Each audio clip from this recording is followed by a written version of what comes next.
The MVP of episode 100 of Super is Kale. Kale unleashed her fury on the entire Tournament of Power arena, and people felt the wrath of this powerful and enigmatic female from Universe 6. The homages to the various Broly movies were absolutely there and could not be ignored.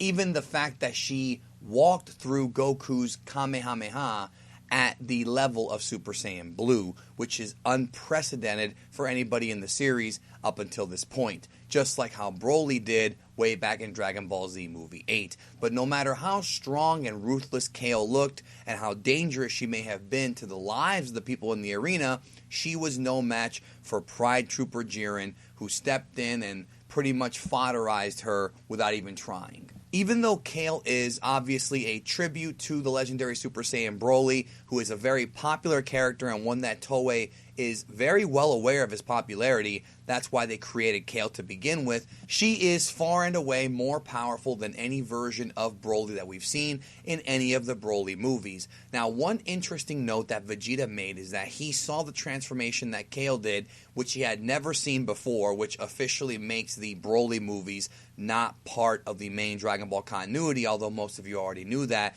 He was in awe and in shock at how strong she was, and he pointed out that Goku needed to be very careful because this form that Kale has unleashed, which has now been known as Super Saiyan Berserk, Vegeta thinks might be the Saiyan's true form. Now, what does that mean?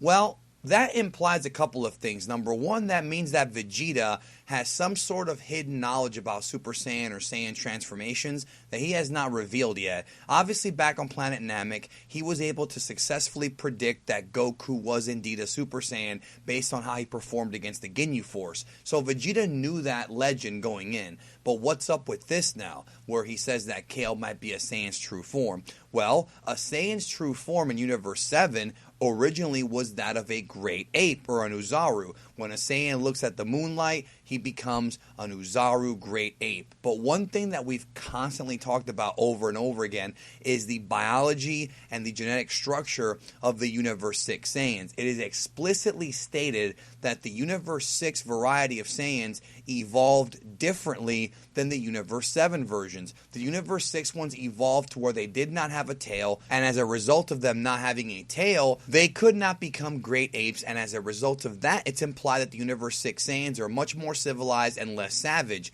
sort of like the opposite of the great ape form, which makes you lose complete control. However, it's interesting because now here we go again with Kale losing complete control when she's in that transformation.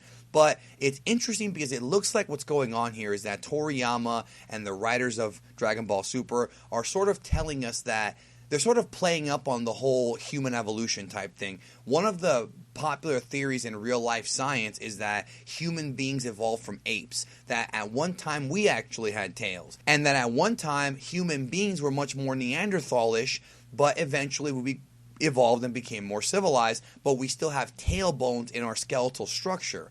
So that, of course, goes with that theory. Now, it's interesting because it looks like with Dragon Ball Super, they're going in a very similar direction to where the Universe 6 Saiyans may have evolved in the same way to where they lost their tails, but they may have develop something that may be better than being a great ape, and that is, of course, the incredible potential that they have. I've talked about it on several streams and on previous videos. The Universe 6 Saiyans, Kaba, Caulifla, and Kale, are able to unlock Super Saiyan transformations much easier than the Universe 7 Saiyans. And like I've said before, a lot of people have a problem with this. However, when you really look at it from a scientific, analytical point of view, it does kind of make sense. Nowadays, human beings are seen to be bigger, stronger, and faster. We have better nutritionists. We have more of a focus on health in the real world. And it looks like it might be that way in Dragon Ball, to where the Universe 7 Saiyans might be more savage, and they might be more ruthless, and they might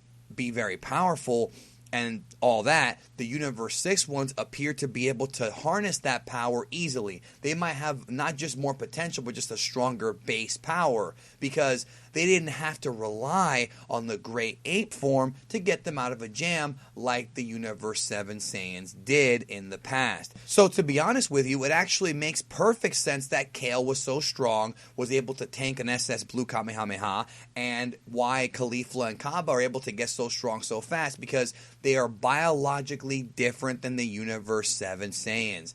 But what's interesting is it appears like Vegeta's comment may have shed even more light and given us even more evidence on this. And unfortunately, until Dragon Ball Super releases a guidebook or some kind of statement from a writer, from Toriyama himself, we're just kind of trying to figure out the puzzle here. But it does make sense. It makes perfect sense to me that years and years and years and years of evolution in a different universe created this being that is, for all intents and purposes, actually better at fighting and more suited for combat than the Universe 7 Saiyans. It makes sense to me. Does it make sense to you? Let me know in the comments, of course. I look forward to reading those. And what do you think about it?